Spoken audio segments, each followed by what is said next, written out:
তো hello friend, তো আমি আবারও একটা খুশির খবর নিয়ে এসেছি। তো আমাদের পুরুলিয়া জেলায় আবারও একটা পঙ্কজ ক্যাবিনেটের বড় সেট আপ এলো।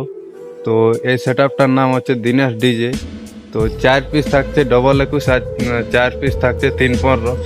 তো এই সেট আপটা এসেছে পুরুলিয়া জেলায় আড়সা থানা ঝুঁঝকা গ্রামে। তো তোমরা যদি কেউ বুকিং করতে চাও তো দাদার নাম্বার আমি নিচে দিয়ে রাখবো। তো এর হালকা ফুলকা তোমরা টেস্টিং শুনে নাও।